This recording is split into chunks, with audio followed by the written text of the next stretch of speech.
I just want to give a quick introduction to you guys. Graham came to Sedona in 2015, this exact weekend, 10 years ago.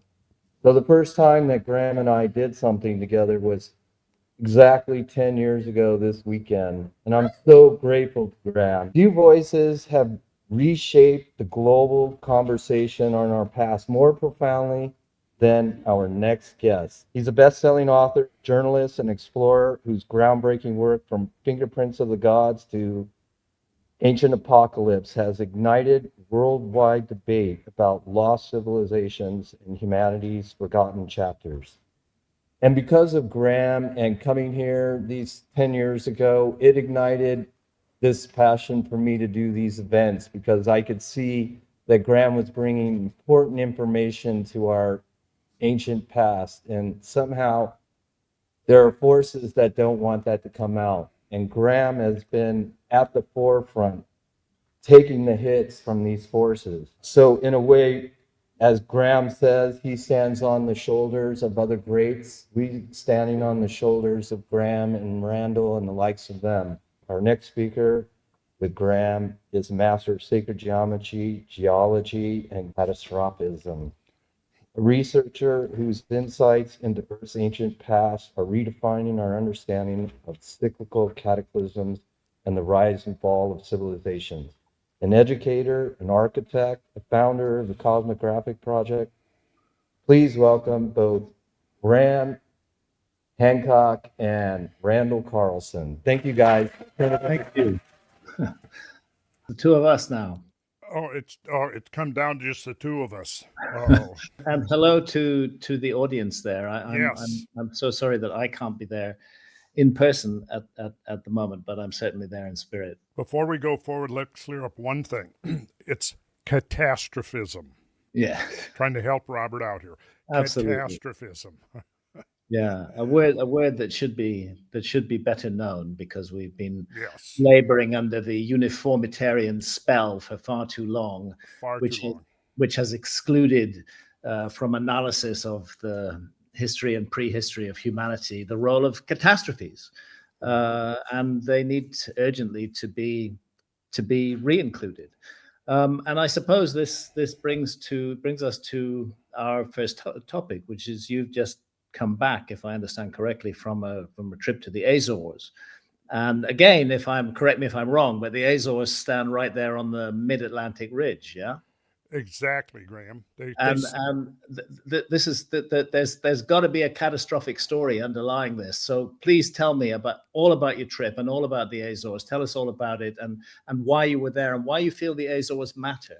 I guess I could say that they matter because after a detailed reading of multiple translations of Plato's two dialogues, the relevant dialogues, Timaeus and Critias, and having some knowledge of the geology, particularly marine geology, and the geography that Plato very explicitly describes, it looks to me like of all the possible candidates that have been proposed for the locus of the Atlantean civilization, the one that seems to fit the details, Plato's very precise details, in specific descriptions the most, in my mind, is the area of the Azores, which are 9 islands almost in the mid-Atlantic, sitting astride the mid-Atlantic ridge at what's called a triple plate junction, where you have actually 3 of the tectonic plates meeting. On the west, you have the North American plate.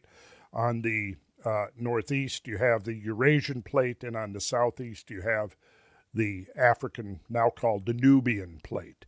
Mm-hmm. And it's a very volatile region, but it also has a lot of the earmarks of having undergone catastrophic subsidence in the very recent geological past. Right. And for that reason, after combing through Plato's writings repeatedly and putting together the pieces, trying to connect the dots, it seems to me that is the prime location for what Plato is describing.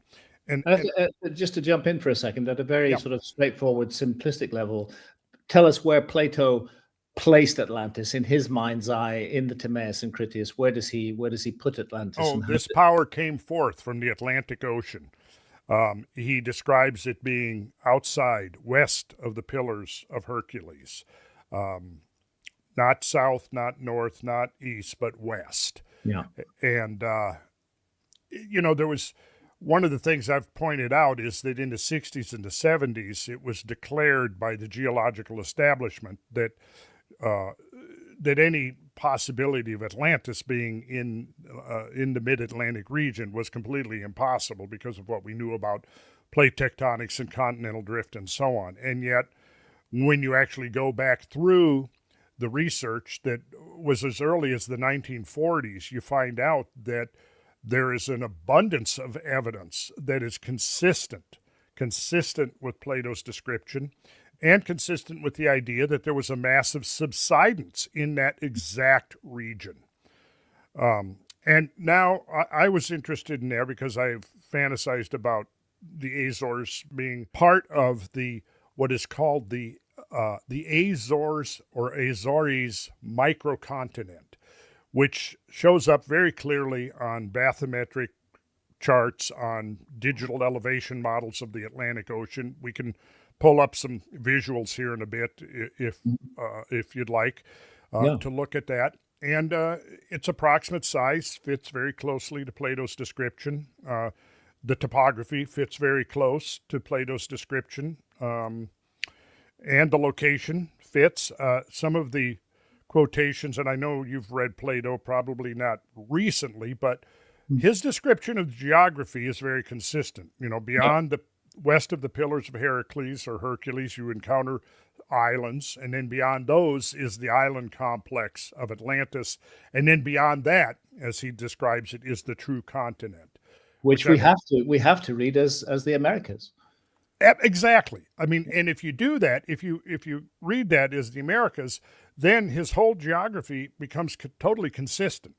Yeah. And the 9 islands of the Azores have their roots in the microcontinent, as it's called, and there's essentially mountains, just very much like the Hawaiian Islands are mountains, whose peaks are above sea level. Likewise with the 9 islands of the Azores. And I only visited 4 of them. And essentially what I was looking for was anything in terms of consistency or inconsistency with Plato's account. And what I found nothing to be inconsistent with that possibility. We had a professional geologist traveling with us, and he admitted, yes, there is evidence here that would be more consistent with like continental bedrock than oceanic bedrock, which I found very interesting and supportive. But it was mostly just to take in the geology, take in the natural conditions of these islands, and just get a sense of my own direct experience. And what I found, I'll say, like, for example, São Miguel, first island we visited, was basically paradise, but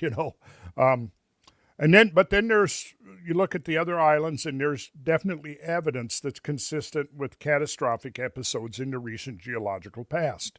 The kind of catastrophic episodes that you're hinting at here, if I'm correct, the well-known 400-foot, 120-meter sea level rise that followed the end of the Ice Age is not enough to expose the Azores as an above-water massive landmass. No, it is not. It would certainly increase the size of the islands. Yeah. But it would not give you a landmass almost on the scale of, let's say, Iceland. Right. So another factor is involved. Another factor is involved, and that factor is what we call isostasy. It's the vertical movement of the Earth's crusts. Yeah. And there's been extensive research done on that, which in my mind bears directly on the issue of Atlantis. But it's like never the twain shall meet because of the, I guess I would say the political factors here that, you can't even say the word. If you say the A word, you're immediately consigned to the pseudoscientific fringe. Yeah, it's an astonishing achievement of wicked propaganda that one of the most interesting topics that has been passed down to us by the ancients is being dismissed with such sneering disregard by what our friend John Anthony West used to call the quackademics. Exactly. Now, I've got to admit that, there have been some pretty wild assertions that that sort of accreted onto Plato's very specific accounts. And one of the things I like to point out is that I kind of look at there's two dimensions to what Plato describes. One, the geology and the geography, which is primarily represented in Timaeus. Yeah. Then he discusses the the city, the ringed city, the infrastructure, which is primarily descriptive in Critias. Yeah. Now, you can accept the geological and geographic explanation without necessarily accepting this vast ringed infrastructure, right? Now, the argument is always between, the academics will say, well, he just meant it as an expression, a metaphor for his political ideals of his, his perfect civilization, his perfect society. And it was nothing more than a metaphor. Then you may have another school of thought goes a little further than that and says, well, there might have been some historic reality behind it that he drew from. The prime contender, as you well know, would be the destruction of, say, Crete because of the eruption of Terra, which happened about 900 years prior to Plato's time. Mm-hmm. And so if you have the academic community willing to accept any kind of historical veracity at all to Plato's accounts, that seems to be the prime contender, although it doesn't fit the narrative at all. And including they want it to be recent. Yes. They don't want it to be old, even though Plato was very clear that it was old, and Solon's source in the site and the delta was very clear. There's somehow this, it's very strange, it's a psychological problem with quackademia, is this horror of the old, of the ancient, a desperate desire to do everything possible to keep things as young as possible until the very last moment when the evidence becomes overwhelming that they must absolutely concede that actually things have got a lot older. And, Göbekli Tepe, of course, was one of the big turning stones in that area. But this desperate effort to reduce Atlantis to a Minoan or a Mycenaean event that fits into an established timeline that the quackademics defend tooth and nail, smearing others who offer alternative points of view. It's just a real problem. It's a real problem in archaeology. It needs a more open-minded approach. But before I go further down that track, tell us a little bit more about isostasy, because that is really important. The way I view isostasy is a kind of seesaw with weight on one end of the seesaw pushing the other end up, and then when the weight comes off the other end, it has the opposite effect. Tell us how the Eagle fit into that picture. Okay, so let's go back to 1948, the first traverse over the Mid-Atlantic Ridge. And what we had there was a research vessel, interestingly called the Atlantis. But it was organized by Maurice Ewing, who was one of the founding fathers of marine geology and oceanography. And this is what he said, and I've got this in my presentations and in the book that I'm writing about this. I quote this: all hands were tense as the word spread through the little research vessel Atlantis, for it meant we had reached our goal. A mile or so beneath our keels stretched the gloom-shrouded peaks, valleys, and ridges of the longest mountain system on Earth, the mysterious Mid-Atlantic Ridge, which we had come to explore. And then, of course, he issues the caveat: though our ship was named Atlantis, we had no illusions of solving that age-old mystery. Interesting. But then what he gets into is they traverse the ridge, and they took up some cores and dredge samples. And what they found was very surprising. For example, they pulled up a core that contained sand, as you would find at a beach. Yet this is over a mile below the surface of the ocean. Right. And he goes on, he describes here, the sand contains the remains of bottom-dwelling creatures living today in present oceans, but confined to much shallower and colder water. What they're getting into is they're finding this evidence over and over again of things that look like they're much deeper than they're supposed to be. Like here's some of the things we found in the second cruise, which was a year later, 1949, create new scientific puzzles. One was the discovery of prehistoric beach sand in 2 core samples of the bottom, brought up in one case from a depth of 2 and in the other nearly 3.5 miles. Wow. Far from any place where beaches exist today. Mm-hmm. So this is already, being found anomalous evidence in the 1940s. Yeah. And he goes on to say, and this is quoting Maurice Ewing here, sometime in the distant past, this sand found deep beneath the ocean must have been located on a beach at or near the surface of the sea. Yeah. Yeah. Yeah. There you go. Yeah. And he says that the conclusion that the land must have sunk 2 to 3 miles, he calls that startling. It's startling. Mm-hmm. And then we have from 54, the ocean floor. This was a study by Hans Petersen, who was a Swedish geologist, marine geologist. And this was like a follow-up expedition. And he's talking here at a depth of 4,400 meters. The core sampler brought up a core nearly 9 meters long, the uppermost parts of which consisted of fairly homogeneous, fine-grained, deep-sea clay. But in the lower part, several layers of sand were found, which mineralogical examination showed to be not mafic, which is oceanic basalt, but of continental origin. That is derived from a coastal shelf of some continent or large island. Most surprising of all, in the lowest stratum of this sand were found vegetable remains.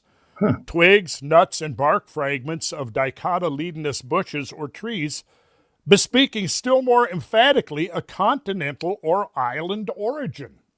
Finally, in the uppermost parts of the same core, Flieger and his co-workers found a displaced fauna consisting of benthotic, which is bottom-dwelling, shallow water foram shells, which apparently had lived in depths of about 100 meters.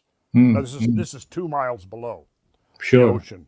Sure. So over and over, one is at a loss to explain how these products of a coastal shelf and submarine vegetation could have been carried to the position. The nearest part of the coast of South America is the Amazon estuary, which is situated far away. He goes on to say, in the event that a large island harboring vegetation and with a fairly extensive shelf crowned the mid-Atlantic ridge and became submerged during a catastrophe of seismic volcanic character. So right there, this is going back now to the 1950s or 40s, 50s. They're looking at this evidence that suggests something happened, that this is much lower than in the sea bottom than should. And then we have coming forward to, again, that same year, 1954, again, Maurice Ewing, and he's talking about the Atlantis cruiser and great meteor seamounts rise from a broad ridge or plateau, which extends from the mid-Atlantic ridge at 37 degrees north, 32 degrees west.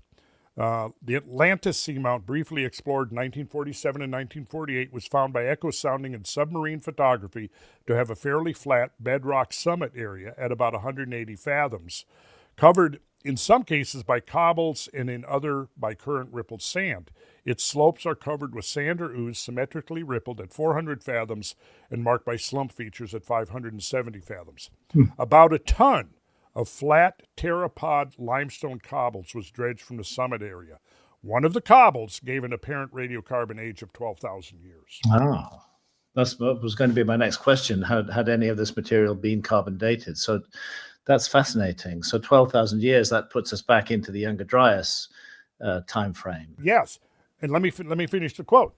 Yeah. The state of lithification of the limestone suggests that it may have been lithified under subaerial conditions. Right. In the atmosphere, right? Yeah. And that the seamount may have been an island within the past 12,000 years. Wow. Wow. And this is in a mainstream source. This is mainstream source, yes. Going back to the 1950s when there were mainstream scientists who still had open minds. Yeah, 1954.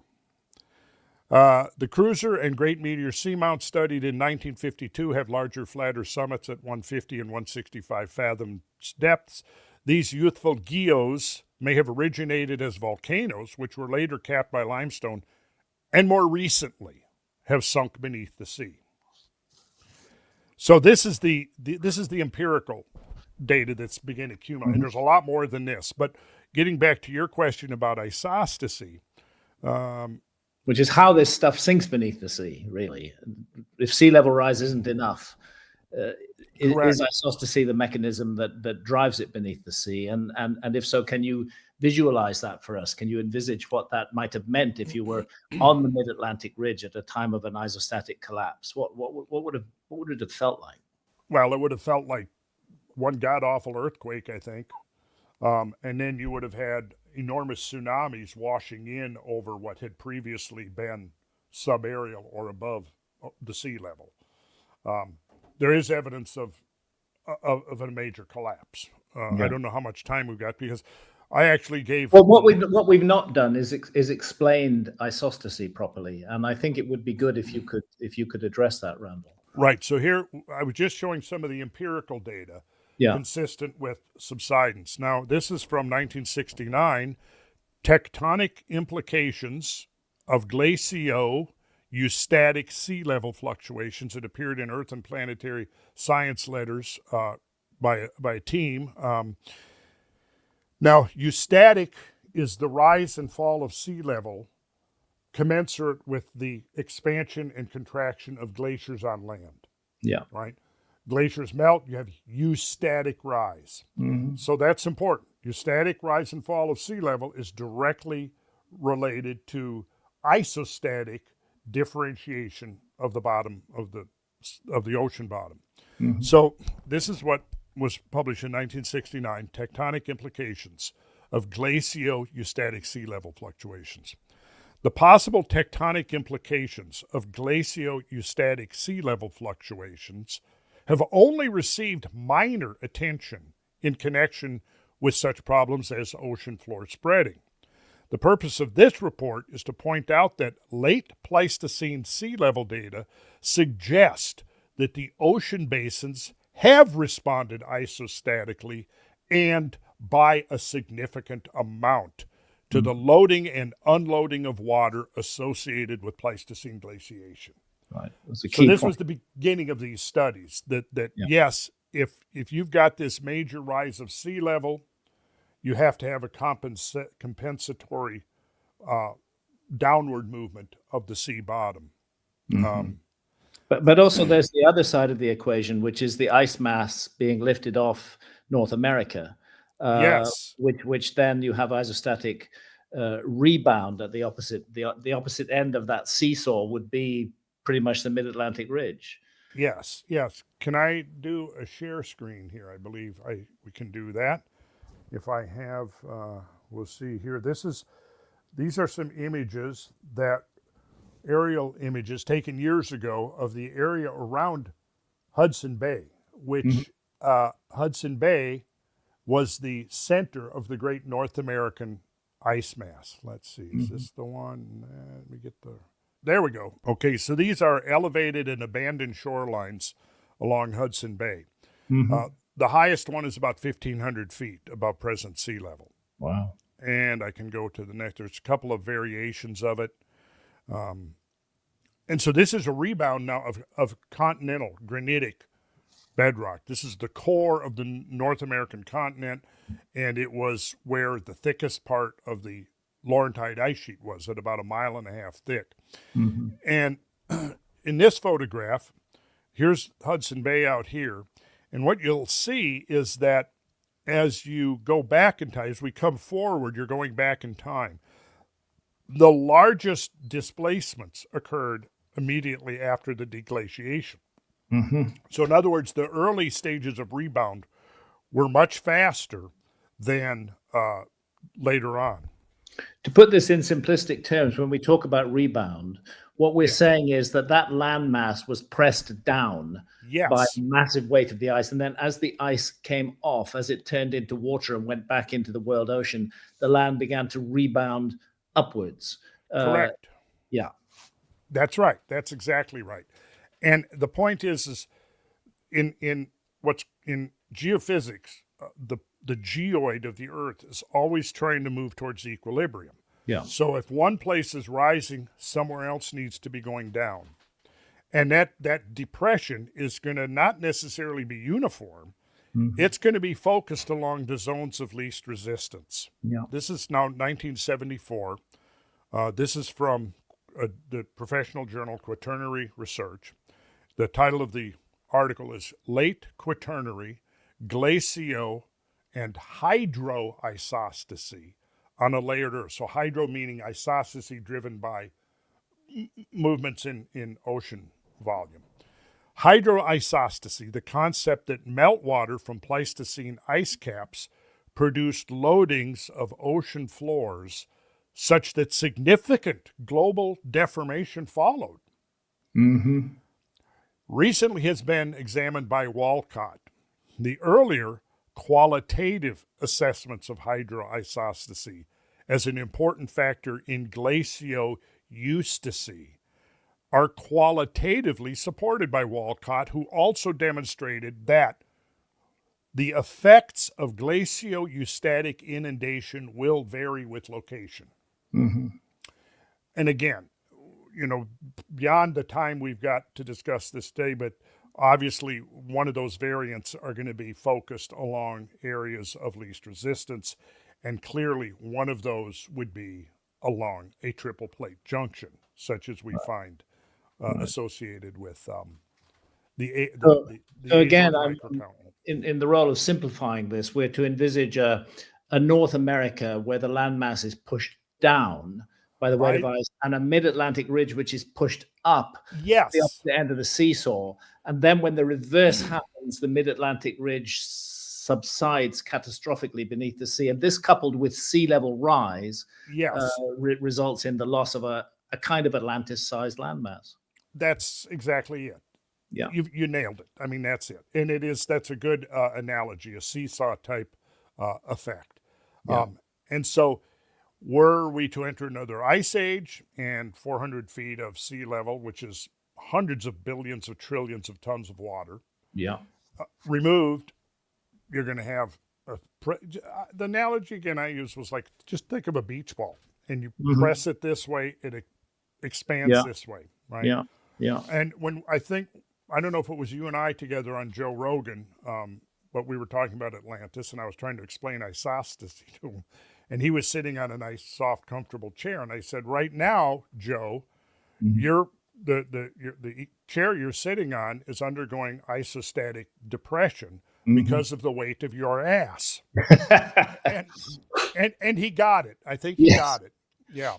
Exactly. Yeah. Okay.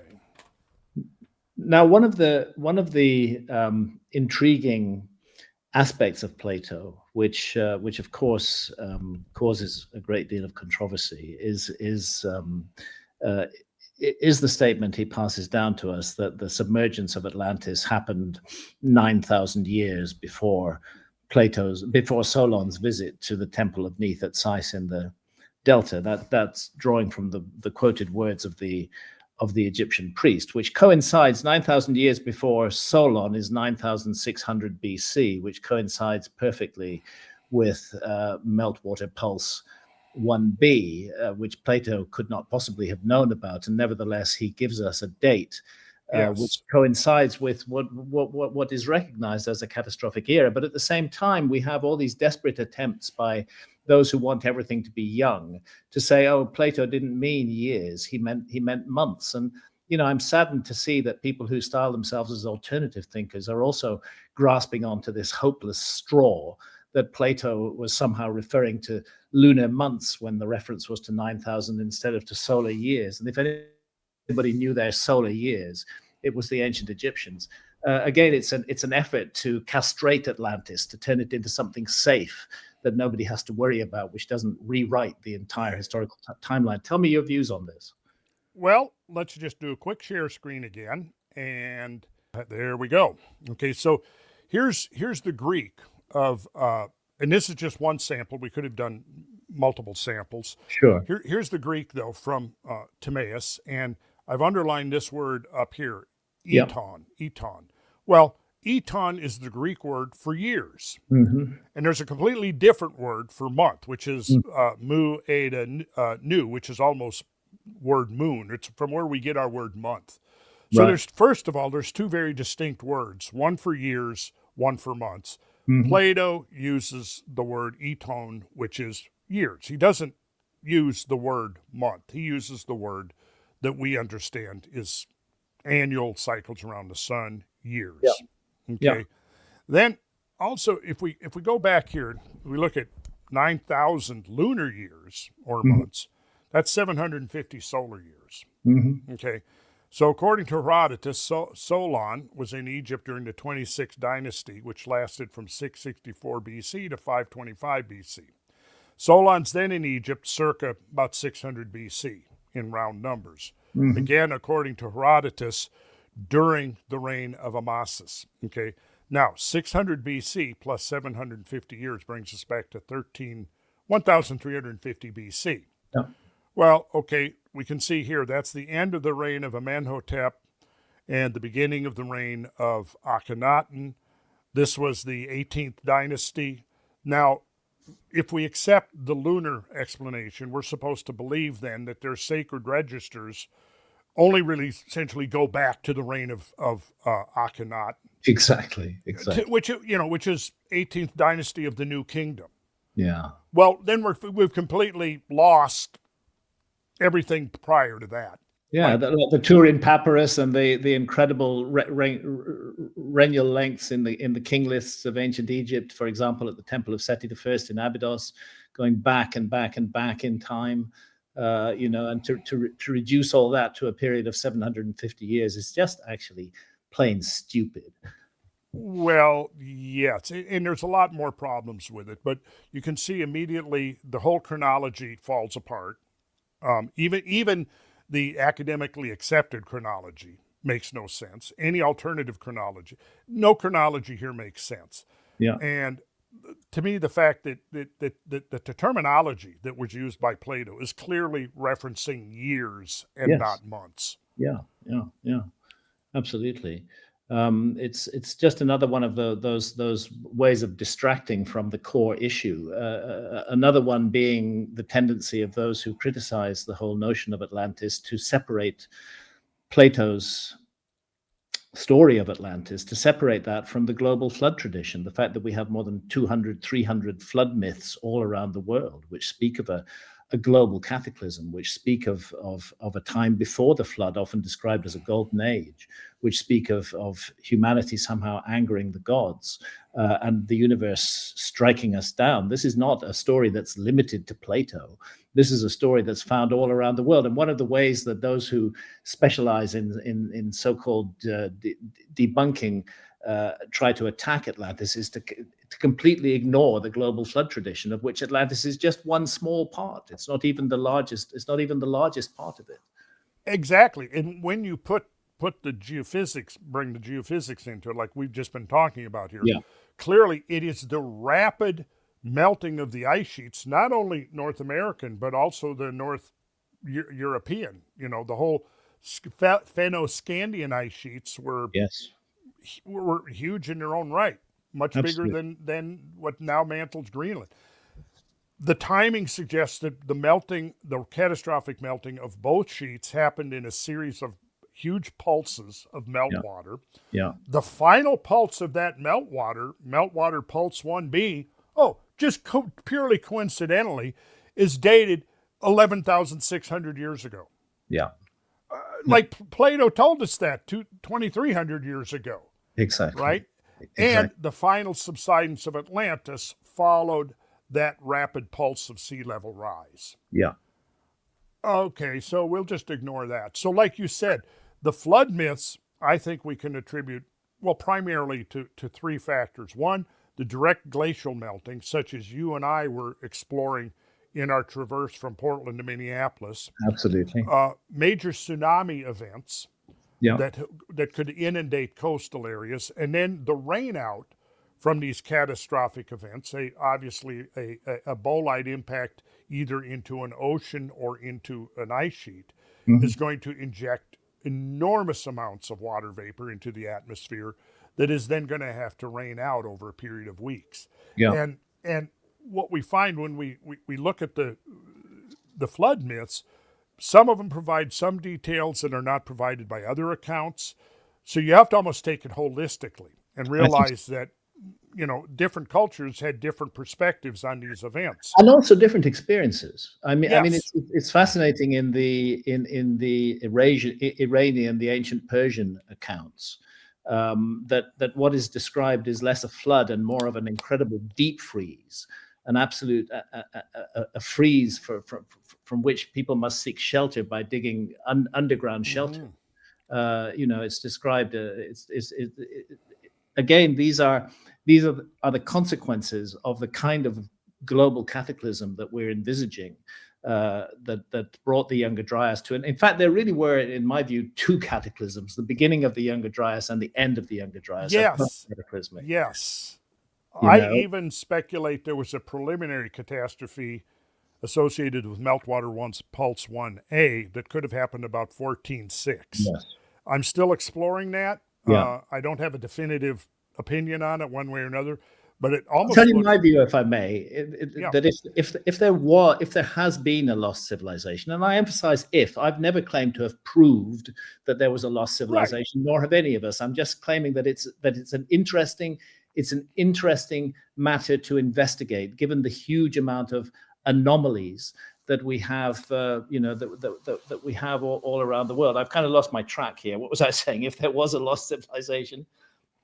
Well, I mentioned that there was possibly a third inundation, dated a little earlier at 14,600. Yeah, that was my point. If there was a lost civilization, that earlier event would have been what alerted them, would have been what woke them up to the danger. Yes. That was coming, that would have made them pay attention to all of this, and to be in some state of preparedness when the real cataclysms of the Younger Dryas took place. Yes.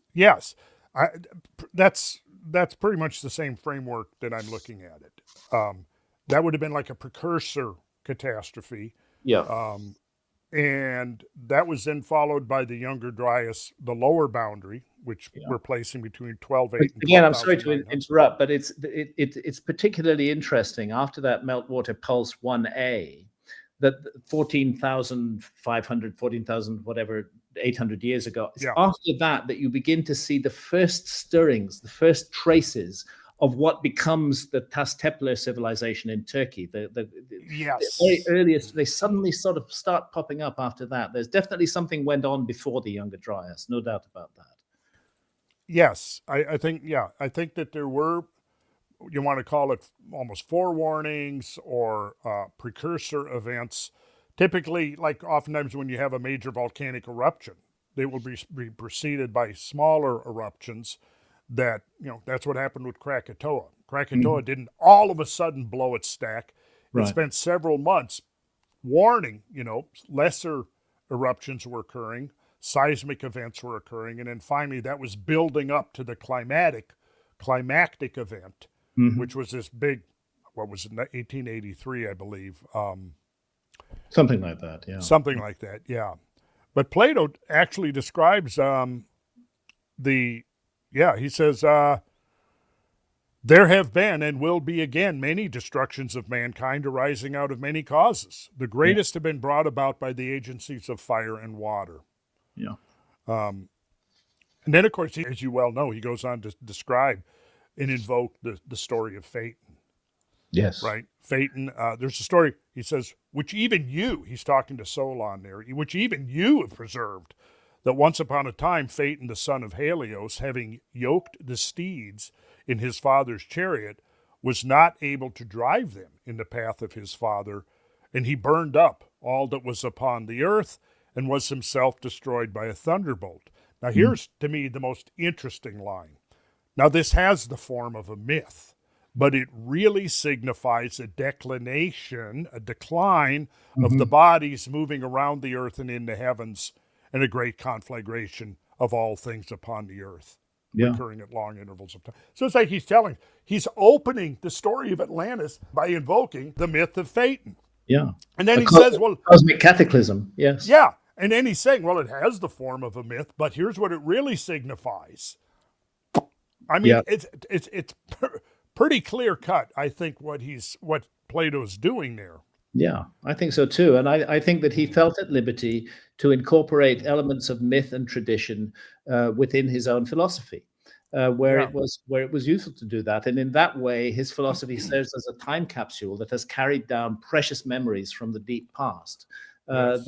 That if we are willing to open our minds and consider them, can completely reframe our picture of the origins of civilization. Well, I think the position we're at now is that, in contrast to the mainstream narrative that's being pushed on us, science itself is confirming the veracity of the ancient traditions. Yeah. I look, okay, here's the myths, the legends, the folklore, the ancient traditions. Here's modern science, and this is what I think is happening. Yeah. Yep. Yeah. It is slowly happening. There is an old guard, particularly in archaeology, that vehemently defend what in many ways is a completely discredited paradigm, and will continue to do so, clinging on by the skin of their teeth for as long as possible, and doing as much harm and damage as they can to anybody who suggests alternative points of view. But the writing is on the wall.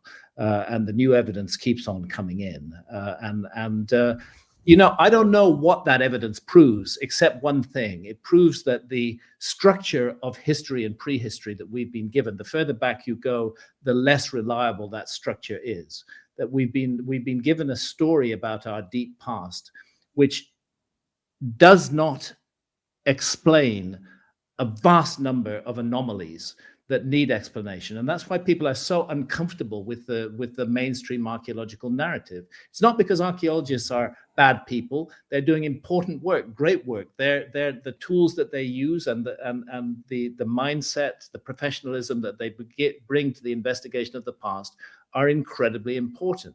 Their mistake is thinking that they have a monopoly on this, that those are the only tools and the only mindset that works. And I think what we're saying is that we need to break that monopoly, that other voices need to be allowed in. Our collective past as a species cannot be owned. The keys to it cannot be owned by a small group of academics. That's exactly right. And for the thing about archaeology, which is also sort of the thing with geology, is that you may have an archaeologist who essentially spends 5 or 10 years on one dig.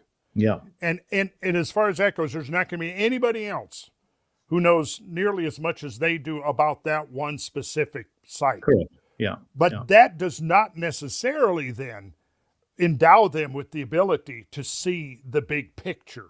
Yeah. And then, like you just said, you use the word monopoly.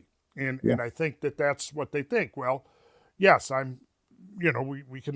we know some names. We won't mention the names, but that we've seen exactly that mindset. Well, I happen to be the foremost expert on this particular archaeological site at this particular time, and therefore extrapolating from that, I can project onto the whole big picture.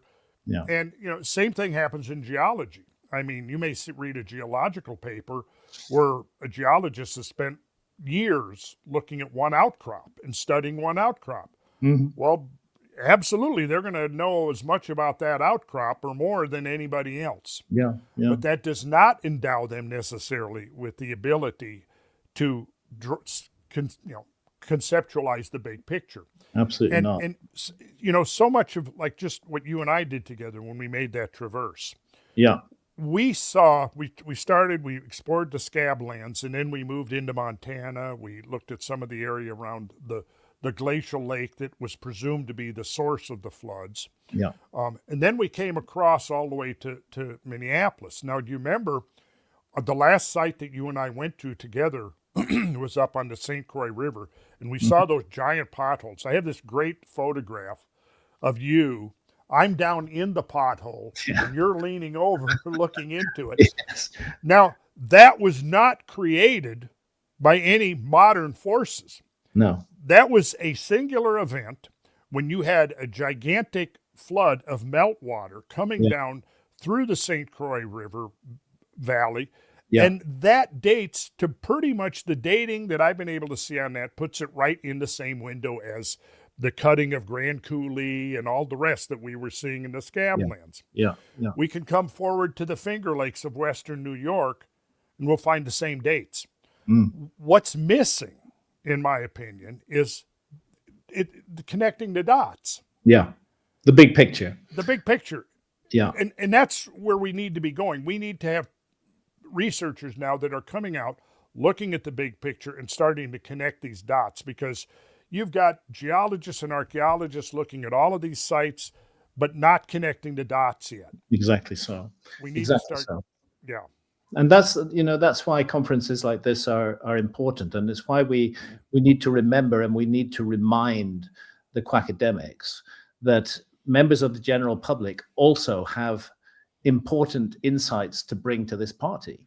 That it is not simply the quote unquote qualified archaeologist who has a right to speak about the past or to have insights. That we should be open to the insights of all and everyone, because the past is a deep mystery. I mean, as a species, we keep somehow pretending to ourselves that it isn't, but it is really a deep mystery. Who are we? Where do we come from? Is there a purpose to life? Is there a meaning to life?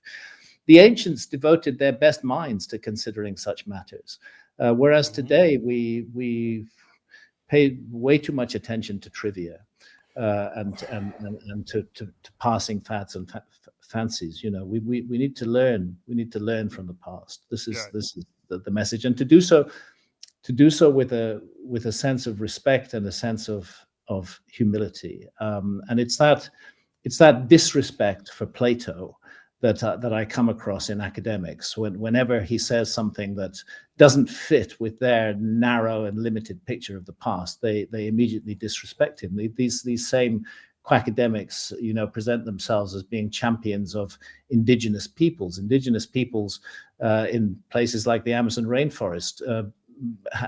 Believe in spirits. They have encounters with entities in altered states of consciousness. And if you put that to an academic, they'll say, "Oh, that's just rubbish.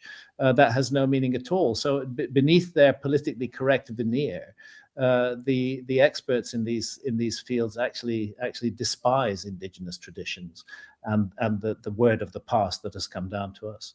Well, yeah, in the aftermath of the first ancient apocalypse.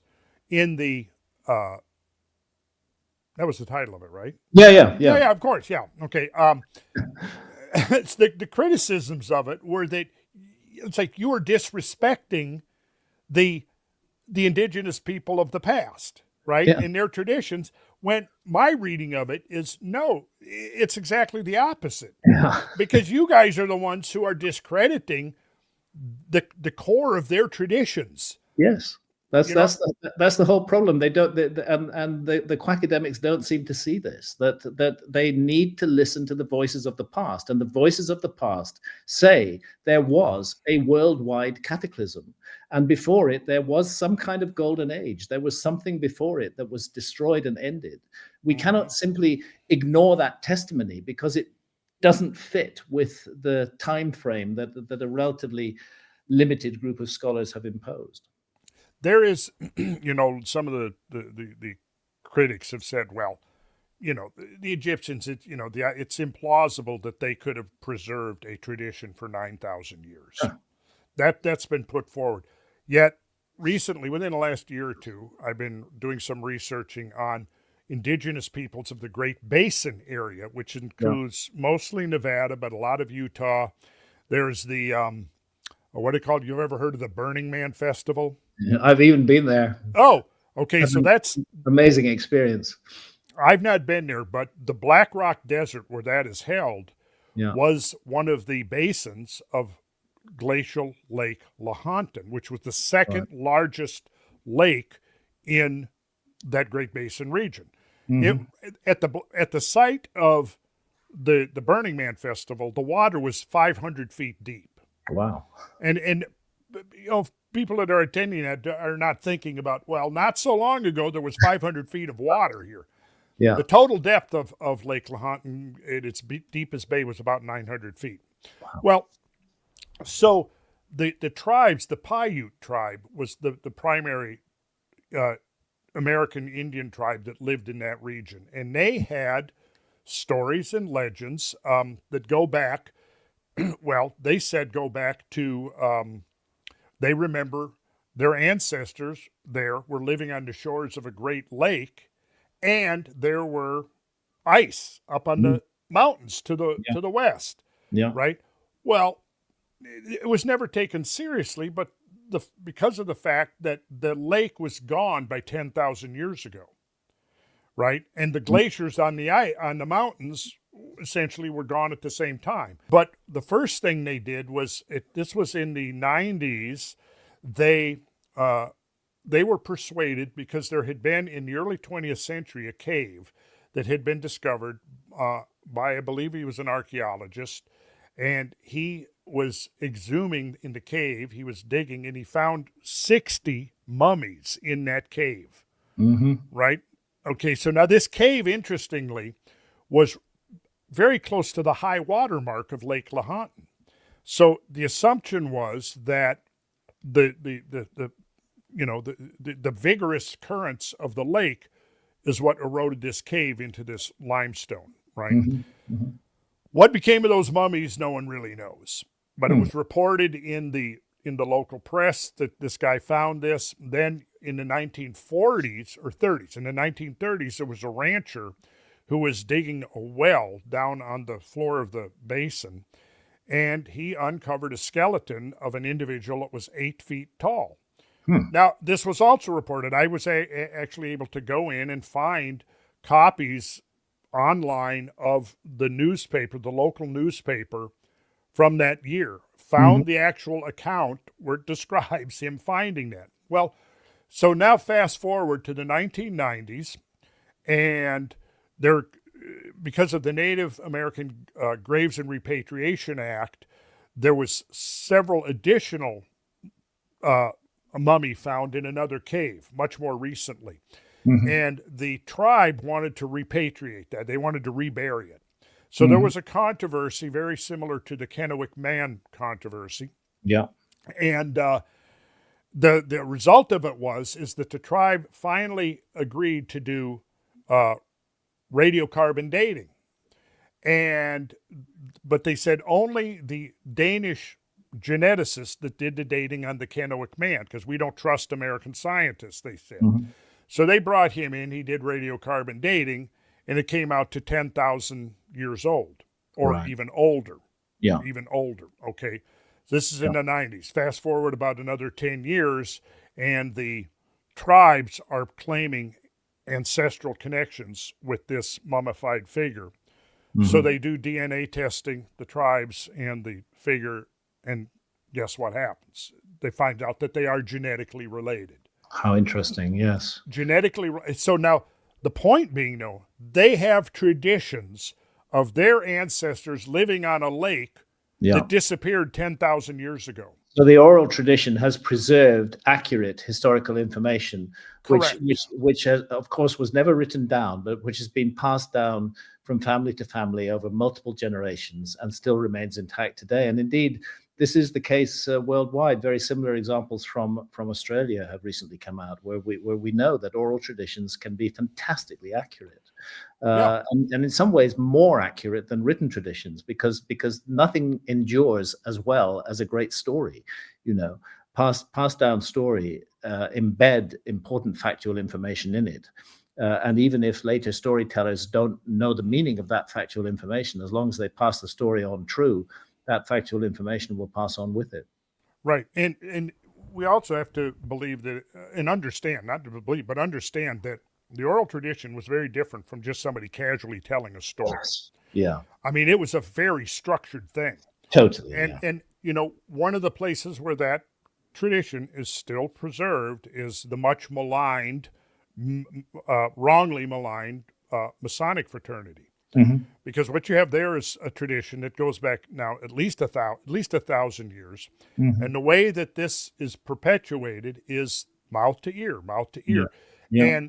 and the narratives are recited over and over and Mhm. over again until the recipient masters it Yeah.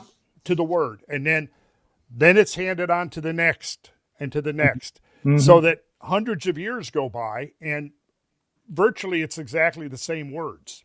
Yeah. Well, this is really representative of how these oral traditions worked. And Plato even describes that, how Solon, or rather Critias, describes how he listened over and over and over again until he could literally memorize the story that his grandfather was telling him. Yeah. Yeah. Yeah. That's the way it was, and I'm reminded of that tradition of an Egyptian king criticizing Thoth for inventing writing, saying that he had not invented a mechanism for remembering, he had invented a mechanism for forgetfulness, Yeah. and that the writings would roam around the world unsupported by any wise advice, and that anybody could have access to them and nobody would know what to do with them. I thought there was a lot of wisdom in that. It seemed counterintuitive at first, but it makes sense. It makes sense. Yeah. And I mean, I know my own experience when I went into the craft, learning the ritual in its entirety.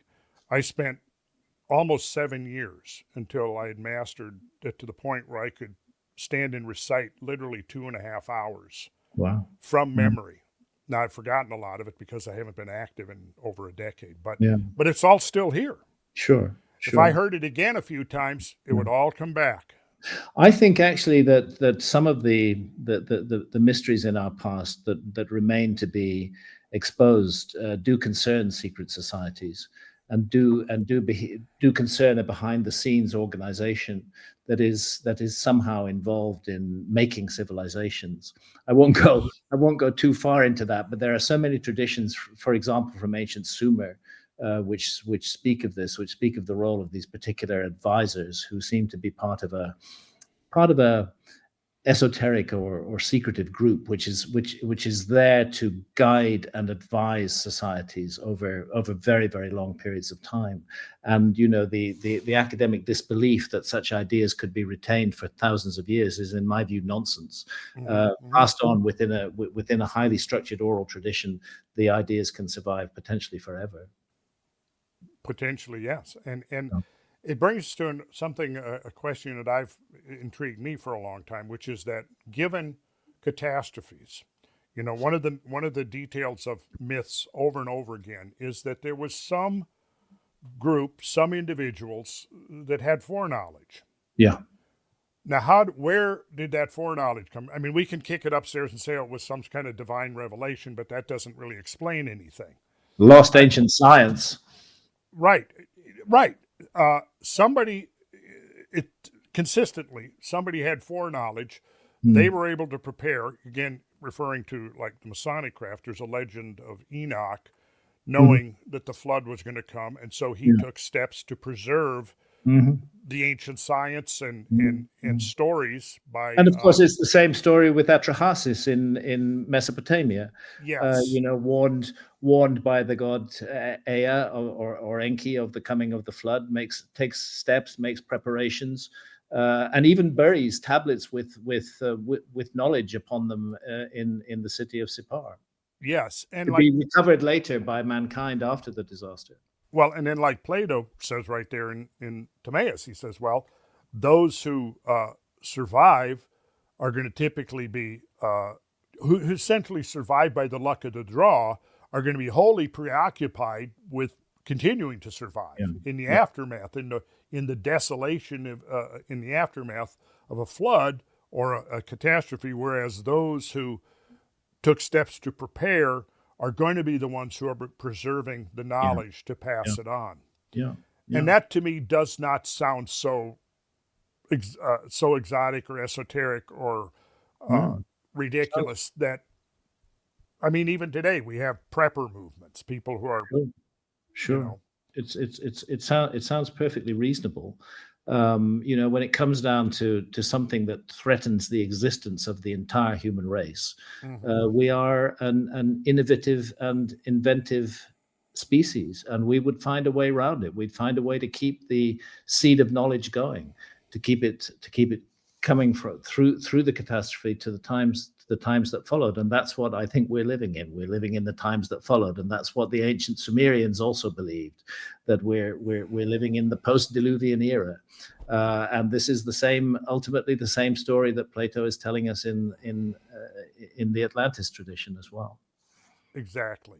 Anybody in the room who wants to ask a question? Randall, Odyssey Marine Explorations of Tampa, Florida, dug up a shipwreck a decade ago worth $200 million. It was down 15,000 feet. They have the technology and the capability and the submarines to do research in 400, 500 fathoms of water pretty easily. Would you like to approach them and see if they'd be willing to join a search to explore what might be the seabed where Atlantis was? Well, if you've got connections, sure. I definitely. Oh yeah, I'd definitely connect. Conversation, and would not need to go down that deep. Between 1 and 2 miles to the surface of the Azores Plateau. Well, that would be a very interesting conversation to have, and I'd love to have that conversation. Gentlemen, thank you for joining us. My biggest question is, what caused the 1 mile of ice over the northern hemisphere, and was that a catastrophic event that caused the 1 mile ice age? And how long do you think that existed prior to the Younger Dryas? Complicated story. It really, you could almost say we're still in an ice age, but just in a glacial. We've had that ice mass over North America for more than 300,000 years. In fact, significantly, there have been lulls and peaks. There have been rises and falls. There's been times like the Eemian about 140,000 years ago when things got really warmer than they are today. So it's not been a continuous story. But I think the general argument, and I'll defer to Randall here, is that to do with the Milankovitch cycle, to do with the Earth's relationship to the sun, the nature of our orbit, liquidity, and even the precession of the equinoxes. All of this has an effect on Earth's climate. That's a mainstream point. I'd like to hear Randall's position on this. Well, what I would say is that the onset of an ice age is so far pretty much still not explained. You've got this discontinuity there between the fact that you have to evaporate a whole lot of ocean water. It has to be precipitated out over land, and then it has to be able to freeze. If you think of an ice age, when we look, Graham just mentioned the Eemian, that was warmer than now. In fact, glaciers had shrunk back to the point that sea levels were about 20 feet higher than now. Okay, so when the Eemian came to an end, it was a drastic situation where, imagine you're in Canada now, it gets cold in the winter, it snows, you might get many feet of snow, spring comes and that snow melts, goes back into the groundwater, the surface water, ultimately ends up going back into the oceans, right? And this cycle continues every year, right? Now, onset of an ice age, you get your winter, the snow falls, and then essentially, you can think of it this way, spring doesn't come for another 10,000 years. Something interrupts the normal cycle. Graham mentioned the Milankovitch forces, which are played out over a long, slow, protracted period, but there's something else juxtaposed on top of those Milankovitch cycles. And it requires a lot of heat to evaporate the water from the oceans, but then it has to be simultaneously cold over the continents. So it's a tricky situation, and I think we have to ultimately be looking at the effects of multiple bolide impacts. Yeah. Because if a bolide impact into an ocean, that's going to cause the injection of water vapor, and then if that was followed by a cosmic winter along the lines of Younger Dryas, then perhaps you've got the mechanism for preventing the annual melting of that accumulation of ice. at the end of the Pleistocene, you had the final phase of the Great Ice Sheet was called the Wisconsin in North America. And there was the onset of the late Wisconsin, which occurred about 26,000 years ago after a period of fairly relative warmth. And within 26 to 28,000 years ago, the climate rapidly got much colder. So the question you asked is an open question. It still has not been resolved yet. I do think, though, that it would be a futile attempt if you're trying to explain the phenomena strictly on the basis of terrestrial phenomena. I think we have to start looking at the bigger cosmic picture to begin to make sense out of it. Well, then, Graham, I don't know if you saw Brett Weinstein's response to you in the last couple days. No.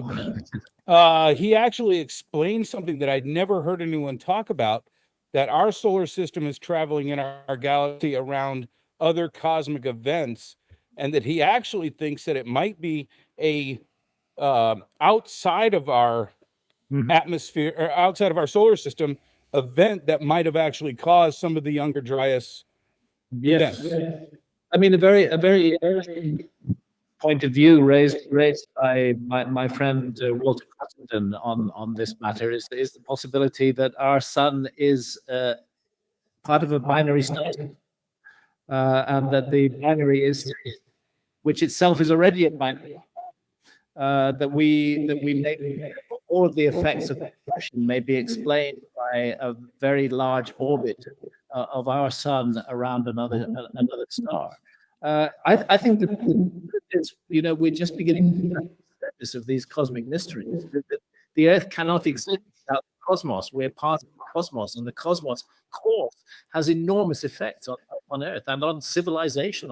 Thank you, gentlemen. Thank you, gentlemen, for attending today and being leaders, showing leaderships of humanity and leading us towards disclosure of truth and of the past, which we can all learn from the past. And that's why a lot of us are here for that today. I want to raise the issue of the real facts that are happening on Earth with regards to pole shifts and the idea of the poles having moved in last decade as much as the last 100 years. And the shifting of poles seems to me as a very significant event that doesn't get talked much about. And could this be, as a part of the learning curve, could that have been the reason why we had the catastrophic failures in the past from a pole shift kind of a concept? And right now, could we be heading for that sort of thing right now because of how fast the poles are moving? It's an important question. The first thing to make clear is that magnetic pole shifts and geographic pole shifts are not necessarily the same thing. However, it's hard to imagine that the magnetic pole is completely disconnected from the rotation of the planet Earth. There must be a connection. I've gone into the issue of pole shifts in the past many years ago in fingerprints, and I've kind of stayed away from it since then. Have you been looking at that issue in recent years? Who, me? Yeah, but that pole shift. The important distinction you made is between the geographic pole and the magnetic pole. I could argue that the motion of the magnetic pole is residual from the adjustments that occurred, the geophysical adjustments that occurred to this planet. To the extent that, I think like you, I immersed myself into the work of Charles Hapgood early on. And brilliant work. But towards the end, I think he sort of abandoned, he fully remained a catastrophist, but he sort of abandoned his original version of accelerated crustal pole shift. Correct. I would speculate that to the extent that pole shifts, not necessarily the magnetic pole, but a geographic pole, may actually be a consequence of the changing shape of the geoid. If you think about the rebounding of the crust that we looked at, the picture, the isostatic rebounding under the ice sheet, well, it's likely that 1,500 feet was actually closer to 2,000 or half a mile in vertical movement away from the Earth's center of mass. Well, now we know that because of the rotation of the Earth, the equatorial diameter is 26 miles greater than the polar diameter. Well, what happens if you move a significant portion of a plate several thousand feet away from its point of equilibrium? I think that you could then have as a consequence a period of accelerated. Remember, we looked at those images and we saw that the earliest rebounds were the largest, right? And each step, it got smaller. It's still rebounding, right? Well, consider the possibility that the Earth's crust is then trying to readjust to the shape of the geoid, which would then cause, I believe, the possibility of accelerated plate tectonics. Yeah, or accelerated polar wonder. Yes, and accelerated, its corollary, accelerated polar wander. Yeah. Can you imagine the perfect that would be created with sea level rise, isostatic rebound, and Earth a shifting of the pole, an actual geographical shift of the pole? I mean, that's the ultimate apocalyptic scenario, and oddly, that is kind of what's remembered in many of the world traditions. And we still don't really have an explanation for the core of the ice sheet being Hudson Bay, while large areas of the Arctic Ocean were ice-free.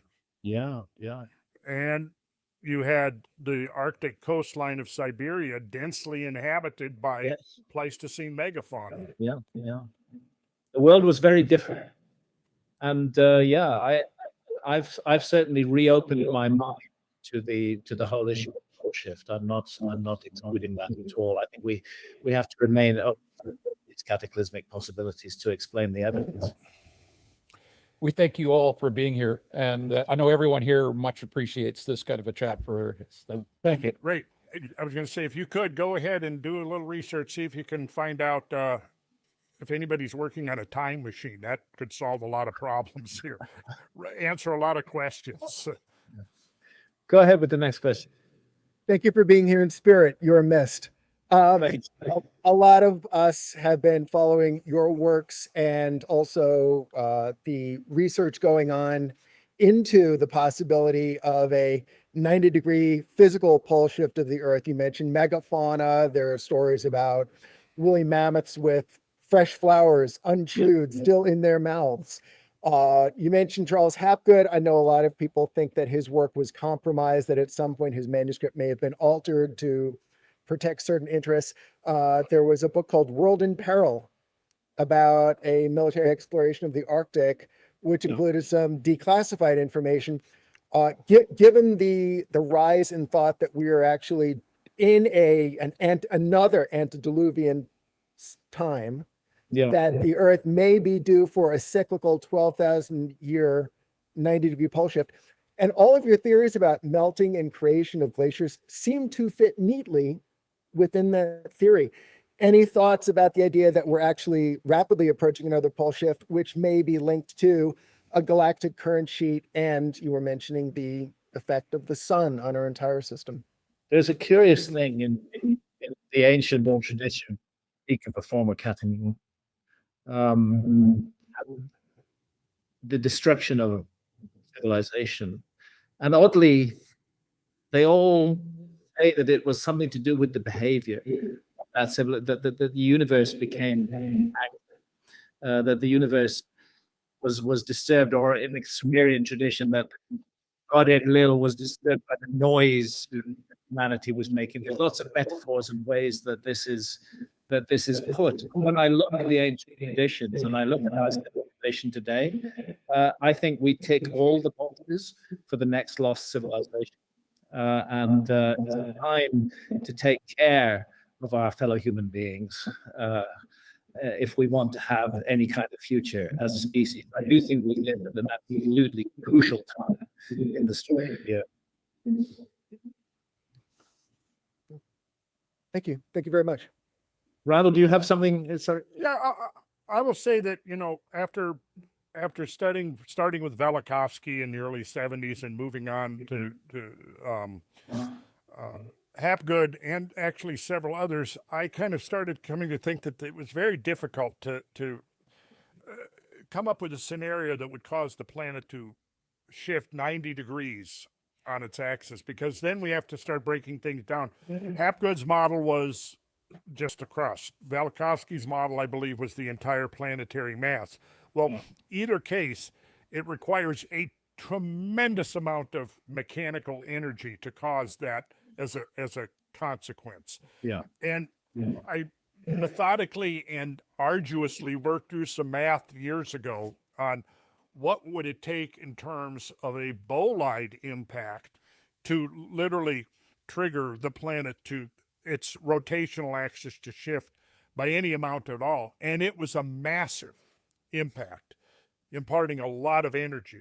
And at that point, I kind of began to move away from the pole shift concept, with the caveat that what I just explained in very truncated form, the aftermath of a catastrophe that involves the mass redistribution over the surface of the Earth, causing an accelerated plate tectonics somewhere along the lines of Hapgood, but not to that extent and not that fast. Yeah, that makes sense. I think we should the questionnaire. Please go ahead. Folks, thanks for taking the time to take a few questions. Thanks for the organisers, and it's lovely to meet everybody here as well.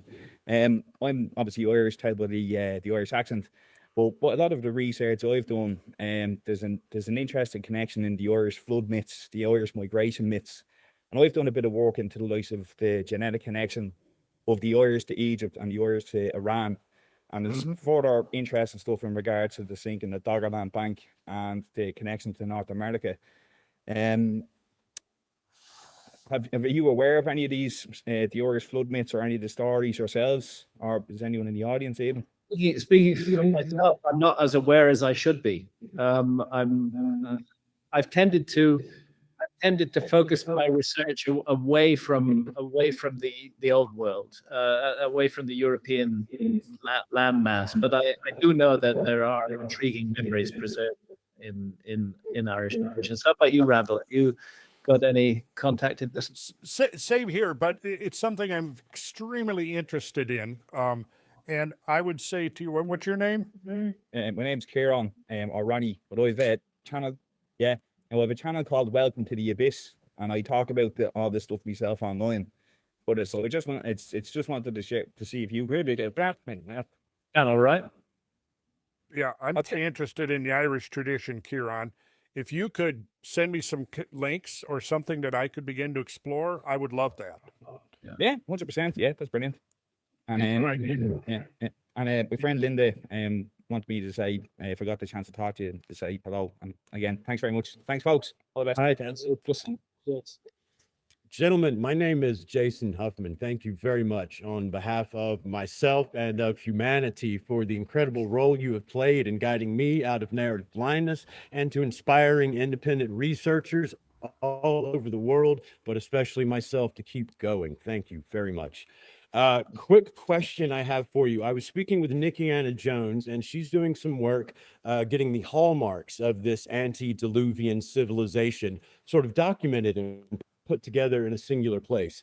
Now, a cultural hallmark, online, I'm Shaman 711. So I'm always looking for these shamanic sort of hallmarks. Now, Graham, you put a paper out about Gilgamesh, right? And we've got Gilgamesh constantly pictured holding his penis, right? So with Gilgamesh, we're looking back to the story of the antediluvian people. Now, today we heard Shiva also come up, as Shiva always being mentioned. And the Indus Valley, we have that pottery shard with the shaman cross-legged with the erect penis. Now, anyone who's engaged in psilocybin experience, going to other dimensions, as those things do, you realize that erect penis is not sexual at all, right? It is an expression of shamanic power. So when I see Gilgamesh holding that penis, I see Gilgamesh perhaps holding on to that power, and not as he was instructed, turning to.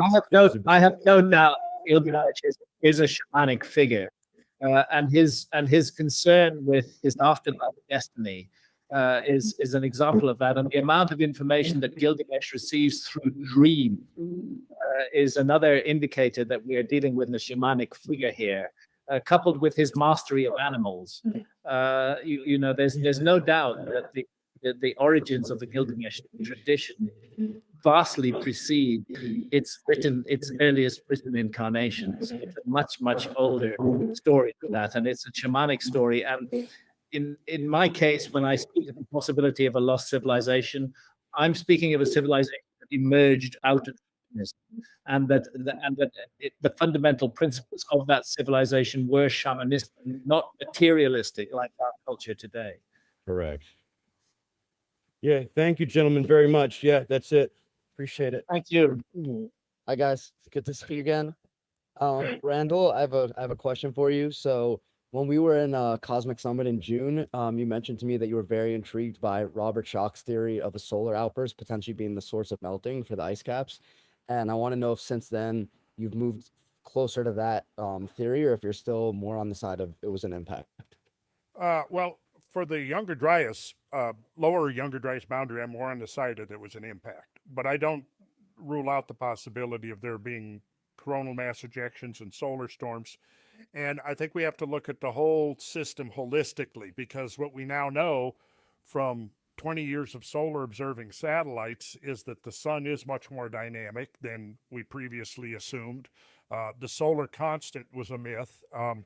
And it is also likely, and I might even be able to pull it up here if we have time, but there are now 2 instances of catching video footage of impacts into the sun immediately followed by mass coronal, immediately followed by large CMEs.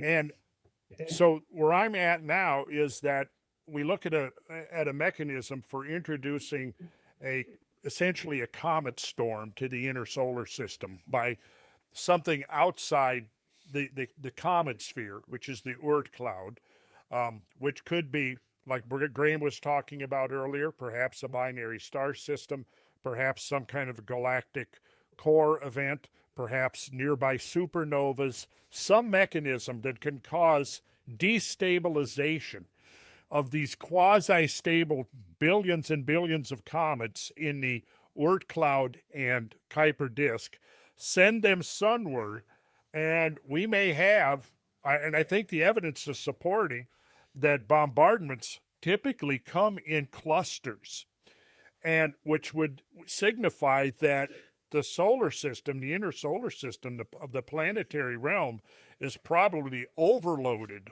with debris from some of these events.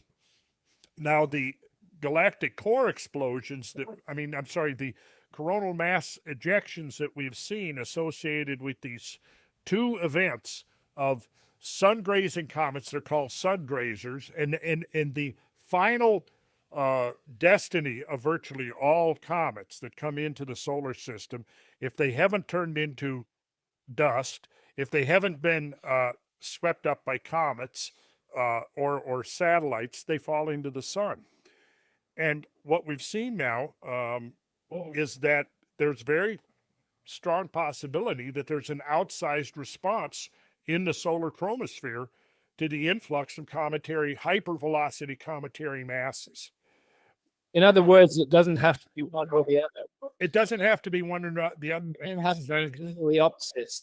They can both be involved in this factor. That's right. And it makes sense that they are. I mean, looking at the evidence as it is, I would say the evidence is very strong that comet impacts, a comet storm, were what precipitated the Younger Dryas 12,860 years ago. But it very well could have been solar activity, perhaps agitated by that continuing comet storm that brought the Younger Dryas to an end 11,600 years ago. Yes, that's right. Exactly. I think both Graham and I are kind of in that same idea now, that we have to look at the whole phenomena holistically, and it isn't a matter of either or. And while we're at it, I just say it's very important to say this. I have huge respect for the work of Dr. Robert Schoch. And the fact that he and I have focused on different aspects of the Younger Dryas, that he's looking at the solar aspect and I've been looking at the comet aspect, doesn't mean that I disagree with him. I think he's done incredibly important work, and kudos to Robert Schoch for seeing it through all these years against all the opposition faced from quackademia. And his ideas on this are we're faced by an enormous mystery of Younger Dryas, and the more good minds that are at work, the better, and the more solutions that are proposed, the better as well. And I think we'll end up with something that's both, actually. The sun and the comets are both involved in this map. Can I play a 10-second video clip? Okay, I'm going to share screen. If we can do this, I think this would be worth looking at. Thank you, guys. Thank you. Great question. Thank you. I want him to see this. Okay, so what we've got here is a still image. The sun is behind this circle. We have to have something blocking the sun, or it would completely overwhelm the camera. Now, what you're going to watch here is you're going to see coming in from the lower right at about 4 o'clock. You're going to see a comet coming in, a small comet. You're going to see a small comet coming in. It's going to impact the sun, and then you're going to see the sun's response to that event. And this is why I'm now looking at a more holistic model of influx of cometary masses being swept up by the sun, and then the sun having a solar response. So watch down the lower right and watch this now. Okay, here we go. Okay, now watch. Here we go. Boom. Let's watch that one more time. Here comes the small comet, about the size of Halley. Look at that. Now that is pretty impressive. And this is why I'm of the mind now that we have to be looking at the big picture that includes all of these elements. Yes. Randall, Graham, nice to see you guys again. Hi. Graham, I hope your book is going well. And Randall, I'm glad your trip went okay and you got back to the States okay. I just want to ask, I know I speak for myself and many people here in the audience, we'd love to get way more involved. Do you guys have any, I know you have a couple upcoming trips planned. Do you guys have any joint trips planned in the near future? We don't, but we've talked about it, that we will do another trip together at some point. In my case, I would become free to do that after the end of October 2026, which is the delivery deadline for the book that I'm currently working on. After that, I'll come again, and I'd love to do another with you, Randall, and bring some fascinating folk along, and let's have a great journey. Yeah, well, we certainly had, at least I had a lot of fun with you traveling across, even though we were cursed by the rain clouds exactly following us the entire way from Portland to Minneapolis, if you remember that. Yes, I remember the rain god. Yes, the rain god was, hey, I'm going to not make it easy on those guys. So yeah, that's a good thought, and I think we should organize some picture around them. Awesome. Thank you, guys. Thank you. Well, thank you. Okay, well. Okay, thank you, Graham and Randall, so much. I really appreciate both of you, and thank you. I know you couldn't be here in person, but everyone's so elated just to have connection with you. So we're so happy for you to be here. So glad to have been able to invite, and best wishes, all. Wishing all joy. Yes, thank you. Thank you, Graham and Randall. Well, thank you, Robert, for putting this together again. Thank you. Thank you. Okay, I'm going to say bye. Okay, thanks, Graham. Be well. Bye. Okay, if anyone has any more questions for Randall, if there's any last minute questions, we were trying to save some questions for the live stream, but it seems like we don't have a connection there. So if anyone has any more questions for Randall, Randall's still here. So I wanted to talk to you about being a recent resident of Arizona, in the high desert up north. My wife and I have found a lot of marine fossils on our property and stuff. And I stumbled across, studying it, the theory that there was an inland sea, you know, with the Rockies and everything, and that the Grand Canyon isn't millions of years old, as they say it is, that there was a rapid evacuation of water from the inland sea that may have caused it and all the formations, and that's why there's lots of marine life fossilization in the area. I don't know if you had any thoughts or ideas on that. Well, I do, as a matter of fact. I think the inland sea you're referring to was prior to the uplift of the Colorado Plateau. That it goes back probably to Cretaceous times, if I recall. The uplift of the Colorado Plateau is probably no more than 10 to 12 million years old, right? Now, if you go right up like near the rim of Grand Canyon, there are limestones.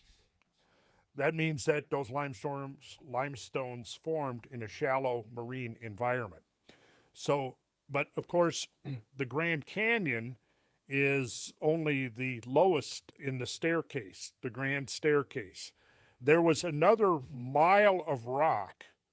If you're standing on the north rim of Grand Canyon, which is about 7,000 feet above sea level, at one point, there was another mile of rock over your head that had to be removed before the canyon could even be downcut. Now, in my scenario that I'm looking at, you've got two extremes, and I don't think either one of them are realistic. One is the standard geological model that the modern Colorado River downcut the Grand Canyon slowly at the same rate that it's being eroded now. On the other side of the equation, you've got like a more biblical orientation that wants to attribute it to one great flood event that then is typically then associated with the Noachian flood of the Bible.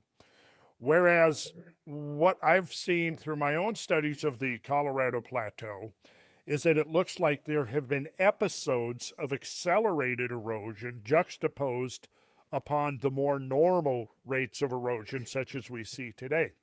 If you look at Grand Canyon and you look at the topography of the Colorado Plateau, the entire drainage of the Colorado Plateau, which includes the watersheds of the San Juan River, the Green River, the Little Colorado, and ultimately the Colorado, all of the water draining off the Colorado Plateau is flowing towards this low point on the rim of the plateau, which is exactly where the Grand Canyon is located. There's evidence that transitions between glacial and interglacial ages, you have a very accelerated and compressed rate of erosional features and sedimentological, depositional and erosion. You have, whenever you have deposition of material, that means it was eroded from somewhere else. I think the model that fits is that the Colorado Plateau was uplifted, and it's called a plateau because most of the strata is relatively flat-lying, horizontal, like compared to the east and the northeast where you have the Rocky Mountains, where you have compressional uplift, right? So if you look at the strata in the Rocky Mountains, they're not level. It's tilted. Colorado Plateau is more or less level, but it's tilted. It's tilted. Think of a giant plate. I'll use this magnifying glass here. Imagine this is the plateau and it's tilted, right? Well, it's tilted this way. Let me set it this way. And here is the Grand Canyon right here, coming off of the southwestern corner of the plateau. All of this is a catchment basin. If you have a fluvial period where you have intensified rainfall, I mean, even modern examples, look at recently in Texas, look at last year in North Carolina, 3 days of rain, the kind of flooding catastrophes and diluvial catastrophes that can produce. Now imagine that you've got 3 to 4 or 5 weeks of intense rain, what would be called a fluvial period, drowning, submerging the entire Colorado Plateau. All of that water is feeding down towards the southwestern quadrant, and it's going to move into the Grand Canyon. And if you look at the topographic profile of the Grand Canyon, you'll see there's an inner canyon, the lowest canyon. It almost is a stepped profile. I would argue the possibility that there was a major fluvial period which has left its footprints all over the southwestern deserts, and it was caused accelerated erosion. So in other words, what I'm getting at is I would attribute the most of the downcutting of Grand Canyon to being a series of catastrophic floods discharging off the plateau, and that this has probably occurred over roughly the last 2.5 to 6 million years. Because the plateau uplifted roughly 10 to 12 million years ago. But then the shift from Pliocene to Pleistocene happened about 2.5 million years ago. So step number one, uplift to get the plateau at a higher level to where now it's going to be discharging any excess rainfall. Then you shift to 2.5 million years ago into the Pleistocene, where you now have the oscillating glacial interglacial cycles. There may have been 10 or 12 of those in the last 2.5 million years. Each of those appears that during those transition phases, weather goes crazy. We see this definitely during the Younger Dryas period. We see enormous episodes of intense rainfall. So what I'm trying to summarize here in a very short answer to your question is that I look at maybe 2.5 million years to cut Grand Canyon over a series of rapidly accelerated erosional events. Not a grain of sand, a drop of water at a time, like the uniformitarian models, not one big event, but multiple catastrophic events that have been playing out over the last roughly 2.5 million years. Is that the answer to your question? Or? It's very, it was very clear and concise. Thank you. Much appreciated. All right. Thank you. Thank you. Hi, Randall. I have a Hello. question about your recent trip. You made a comment about the sand, the quality of the sand that was examined, and it was more reflective of being at a lower depth, closer to a coast. My question is, the way that the prevailing winds in that region come off of the Sahara, even if we're considering the Green Sahara theory, but how do you think that would impact the sands that would be seen at the ocean depth? Oh, well, okay. So what you're going to have is the wind is going to be depositing a uniform layer of sand that's going to filter to the bottom of the ocean. Here in this case, you've actually got terraces, such as you would see at a typical profile of let's say a coastal region. And the sand is associated with that coastal region. And then the other point, maybe you didn't hear that, but in some of these cases in the sand, there are shallow marine fossils, such as you would find in a depth of only a couple of 100 feet, but now they're 1 mile to 2 miles below the surface of the ocean. So in other words, the wind is blowing, but the wind is going to be extremely variable. And so yes, you're going to have dust. It's primarily what it's doing is picking up dust. Now, off the west coast of Africa, yeah, you do find sand along the coastline, and you find sand going down actually into the abyssal plain. But they can very clearly define where that sand stops and regular marine accumulation begins. And that sand is typically, when you have terrigenous, meaning off the land surface, typical fossils in it, right? Now, then you'll have a big barren area where there's no sand, and then you've got sand associated with these step terrace profiles that have the morphology of a coastline. And in that sand, they're finding the remains of shallow water marine fossils. So I think that kind of would explain it. The wind is blowing off the Sahara.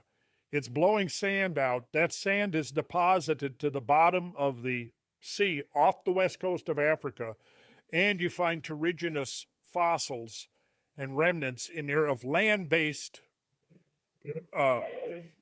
creatures, right, or flora or fauna.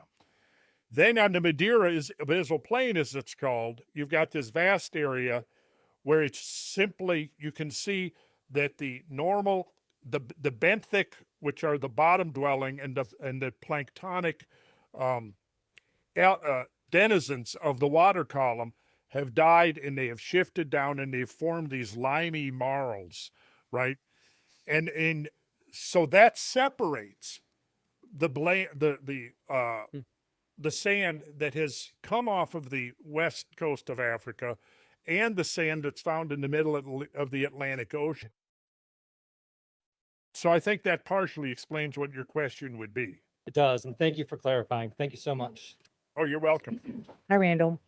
Hi. Giselle. It's Giselle. Oh, Hi. yes. So- Oh. Hello. Ew. Okay, so before everyone laughs at this question, I think it has some validity, okay? So we'll run it by you, the expert. Grand Canyon. Okay, rapid events of erosion.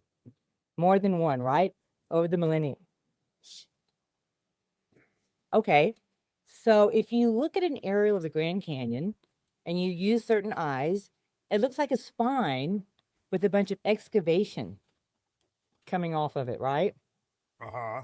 So could these rapid erosion events be some kind of mining operation millions of years old where people were extraterrestrial off-planet technology was mining the area? And then what we have left is the cavity and a mine site. I have never thought of that idea before, Giselle. See? And now you might think about it. Like, it's plausible, is it not? I don't know. I can't answer in the affirmative unless I think about it a little bit. I had no reason to doubt that the Grand Canyon was entirely a natural erosional event. Well, when you say rapid, okay, look, next time you look at an, Okay, I'm pulling up a map right now, and what am I? yeah, let's look at it. You want to look at it? Yes. Well, okay, we can do that. Do y'all think I'm crazy? I'm getting some people, not everyone thinks I'm crazy, but I just saw it. It looks obvious to me. Okay, I've got the map is in the all the way. That's right. Open your mind. Okay, Becca, I got the map up there. I'm in the waiting room with the map. Yep. And we'll make it quick. They want us to hurry. You got 5 minutes to show this, Rand. Do 1 minute. Okay, look. Well, there we go. There's the map of the Grand Canyon. And if I back out here, Giselle, this right here, I'm circling it with my mouse. You can see it's almost circular. This is the Colorado Plateau. So if you think of it as a big plate, and you think of a lot of rain falling on that plate, and then it tilts towards this area right here.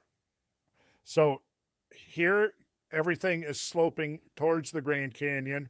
Up here by Durango, everything where the San Juan River comes out of the mountains is sloping towards the Colorado. Up here, the Green River comes, all of this, the entire catchment basin of the plateau drains to this point right here. This is how it gets off the plateau. So it just makes sense that you would have an extreme downcutting there. Now, you've got to come up, Giselle, and I'm going to hold you to this. You've got to come up with a well thought out scenario here. Who knows, you might convince me, but I don't know. So, but okay, if we zoom in, look at here. Okay, so you've got, look, this is drainage. This is erosion. You can see off the Vermilion Cliffs, rainfall falling over here has downcut this. See the cliff? It's downcut here, and then it's picked up speed, and it's downcut this, which is now Marble Canyon.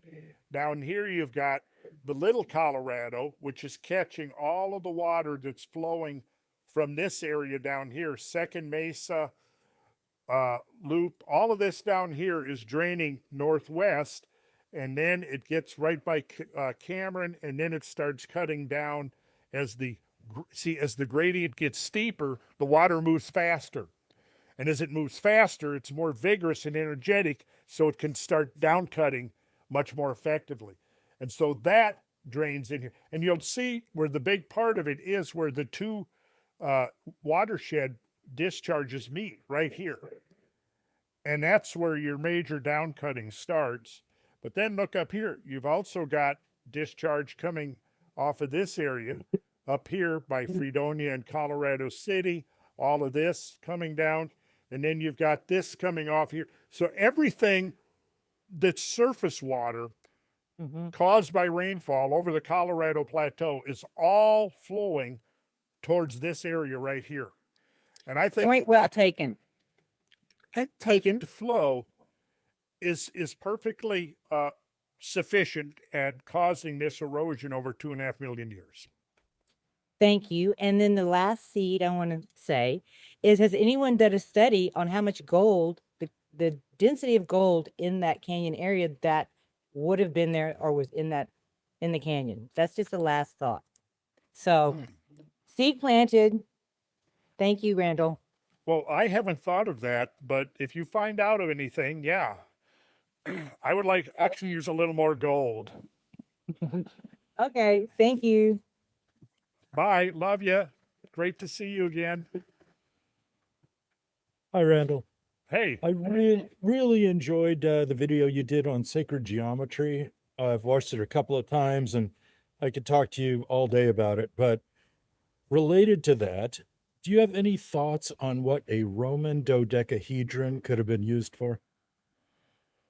Ooh, a Roman dodecahedron. Well, if it was... Are you familiar with what I'm familiar with, of course, with the dodecahedron, not specifically a Roman dodecahedron. I'm familiar with dodecahedrons being modeled 4,000 years ago, megalithic, carved out of stone. Tell me more about the Roman dodecahedron. They found, I think, over 200 examples of these in Roman era ruins, because ironically, they haven't found any on the Italian peninsula, but they have been found throughout Gaul and places where the Romans were, and they date to that time. And they're anywhere from softball down to golf ball size dodecahedrons, and each face has a different size hole in it. And on the corners, they have nipples. They were made of bronze, and they've been found in different rooms of wherever they were excavated from. So it wasn't always in a shop or near a forge or in a kitchen. So nobody's really sure. It's a fascinating topic. They're really interesting objects, and nobody knows what they were used for. Now that you mention it, I remember I have seen pictures of what you're describing. And it's been quite a long time, so I'd kind of drawn a blank there when you first said Roman, because I didn't remember specifically that they were Roman. Yeah, those were interesting. And I wish I could say, yeah, well, here's the explanation for exactly what they were used for, but I'm sorry. I'm profoundly sorry and apologetic that I don't have the answer to that question. But if you do research and you find out, let me know. But you know what? I probably will actually look into this again and see what I come up with. Yeah, you can order them. They're made on a 3D printer now, and so I got one of them. And just to hold one in your hands and play, and how the amazing amount of craftsmanship it would have taken to make one of those days where they didn't have things like. I think they probably had solder, but I don't think they could weld back then. So it's fascinating, but I won't take up anybody else's time. So thank you. All right. Well, I appreciate you bringing that to One last quick question here, Randall. Okay. Mr. Carlson, Jason Huffman back from the Shaman and the Philosopher podcast. Your work, sir, all the way from your thesis on Halloween, the Holy Grail videos you have online. You have seen me through dark days for a long time. So thank you very much for not only all that you do for humanity, but for us out here that just latch on to your work. Now, to your geologic work, I have a question. So I'm from Alabama. I live in Alabama. I know you're in the Southeast. So your work I've seen about what happened in the Northeast, and I'm thinking specifically of the immediate aftermath, the effects of this younger drought. What would I have seen or experienced, let's say from Texas to Alabama or Georgia? What would have been the effects happening in the Southeast United States? That's an interesting question. I think one of the things you would have experienced would have been a period of prolonged rainfall. Certainly, we can see in any of the higher elevations in the Southeast, we can see the evidence, unambiguous evidence of extreme flows throughout the hollows and creeks and rivers of the Southeast. What happens, though, is that, again, the steeper the gradient, the faster a water flow. If you've got a deluge, which is a function of intense prolonged rainfall, and that is coming off of uplands, like, say, the mountainous areas of North Carolina. It's moving fast. So the faster it moves, the more powerful it's going to be and capable of eroding. Now, as you get down to lower gradients, the water's moving slow. Typically, you have to think in terms of a twofold process: erosion, deposition. Fast water, steep gradient, erosion. Right. Slow water, shallow gradient, deposition. So most likely what you would have experienced over North Alabama near Huntsville, where you're still got the upland, you can go in those creek hollows and you're going to see the evidence of catastrophic water flows. As you move south onto the Gulf Plain, you're getting more level.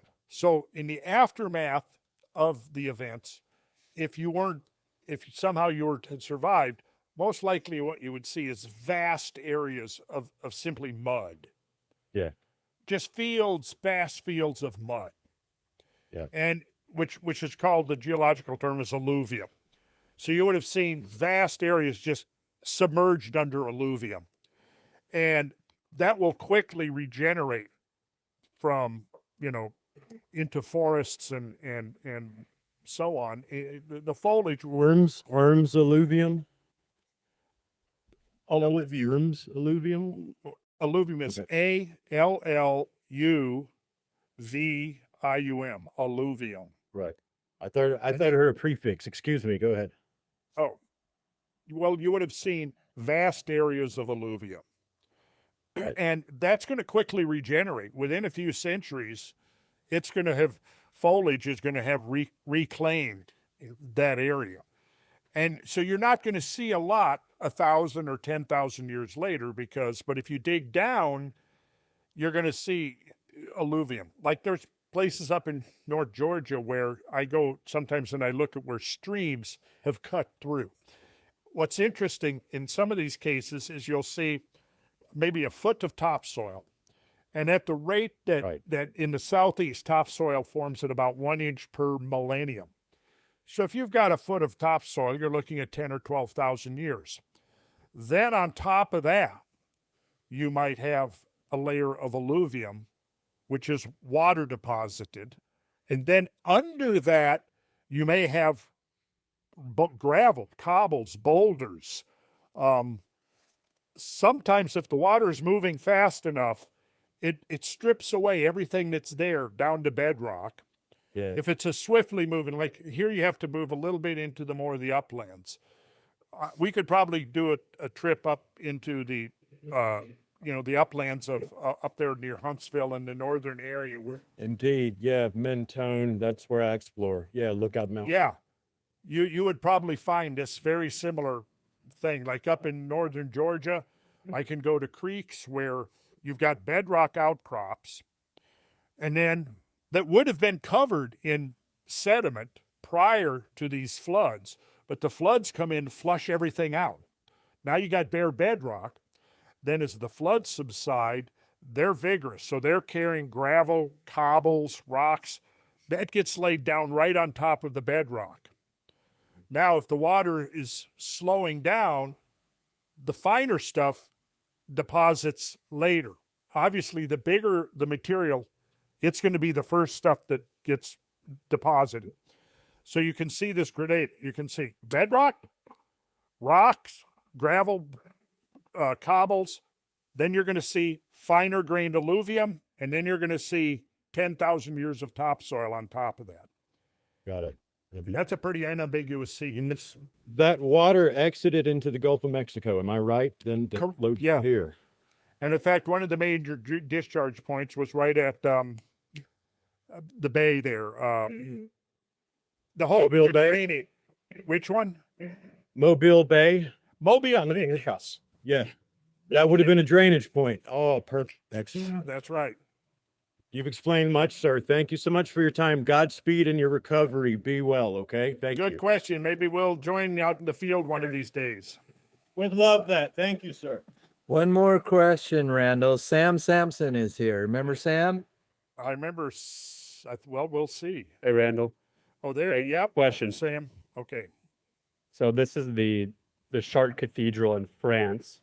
Yeah. And I'm wondering, why does it seem like modern Christians have kind of forgotten the astrological connection with religion? So like the four zodiac signs are in there, the four fixed signs, and it's like the man, the lion, the bull, and the eagle, and that's connected to the four gospels of like Matthew, Mark, Luke, and John, right? But when I talk to Christians, they seem to say no, astrology is bad and there's no connection, but it seems like there's an obvious connection. Well, there is an obvious connection, and what's happened is dogmas have replaced the ancient wisdom tradition that out of which Christianity was born, in my opinion. Like you just showed, those are four signs of the zodiac. Those are the four fixed signs of the zodiac, right? Taurus, Leo, Aquarius, and Scorpio. And interestingly, if you connect those in the sky, in space, they form a giant cross, don't they? And that cross is rotating through the ages. And I think that was an intrinsic part of original Christianity that was either forgotten, lost, or deliberately suppressed. And then during the Middle Ages, there was a revival of some of the earlier first and second Gnostic traditions of Christianity. And then for a variety of reasons, it went underground again, probably when the world shifted between around 1300 and the bubonic plague came into the world, and there was like a superstitious reaction that we were being punished for something. And what we interestingly see is that when these climatic catastrophes occur, which are often followed by, because you have the onset of the Little Ice Age was somewhat catastrophic. This was the early 1300s. The cathedrals were being built during this 250 to 300 year warm period called the medieval warm period, which was warmer than now. It had a longer growing season. There was plenty of food, and you had an increase in European population that allowed for the resources to undertake this incredible enterprise of building these Gothic cathedrals. And at that time, a lot of the symbolism was encoded into those cathedrals. Like Victor Hugo says, I think they're literally textbooks in stone of the ancient Hermetic wisdom. Well, then, with the climate catastrophes that occurred in the early 1300s, you had a whole series of agricultural collapses and famines that spread over Europe. Those famines led to people being, their immune systems becoming compromised, and that created the potential for opportunistic plagues and diseases. So after 30 years of declining climate, you had the bubonic plague that swept over Europe, wiped out in some places a third or more of the population. And at that point, you see this rapid decline in the cathedral building era, a rapid decline in prosperity, huge mortality, And you also see the rise of a superstitious, we're being punished. We're being punished by God for something.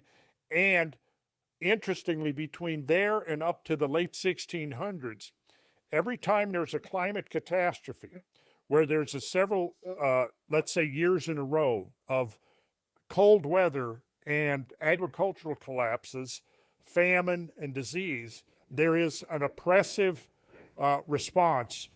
So, for example, virtually all of the pogroms against witches all followed in the wake of climate catastrophes. Bad weather, 2 or 3 years in a row of of agricultural failure, people going hungry, people dying. Now, scapegoats. They're looking for scapegoats, and it kind of follows from that. So I think what we saw happen was that a rise of superstition between the 1300s and the 1700s, say, and it was oppressing a lot of the ancient traditions, and new devils had to be erected to explain, and tens of thousands of women were burned at the stake, were hung, were killed, and the loss of knowledge about medicinal plants and things is just tremendous. It was a horrible tragedy, and it fueled a rise of superstition. And a lot of the modern dogmas have come right out, have their roots in those superstitious areas. Whereas, and that's to where I would attribute it. The rise of fundamentalism came from a literal belief that the devil was controlling the witches, and the witches had to be destroyed. And along with that was the knowledge and the intellectual period that sort of disappeared, went underground between 1300 and late 1600s until we had the Renaissance. And it goes much deeper than that, but I think that's part of it. And so we're still seeing now, there was this conflict between science and religion. Late 16 throughout the 1700s. With the 1800s, we had the supremacy of the scientific approach. But in the ancient times, there was not really this dichotomy. It wasn't science here, religion here. It was about one unified, holistic knowledge of the world, of how things work, of nature. So that's kind of what I would attribute to. But the symbolism is still there. It can't be denied. Ask a true believer in the fundamentalist version of Christianity, well, what do these mean? You say that astrology had no part. Well, I think part of the ancient knowledge was the recognition that, no matter how we slice it, the cosmos affects us here below. And I think we can now begin to scientifically demonstrate the multiple ways. Just some of the things we were looking at here and talking about with Graham. That yes, things that happen out there in the sky and in the stars and amongst the planets definitely have consequences for what's here below on the planet. So, I just think that, again, it's basically superstition.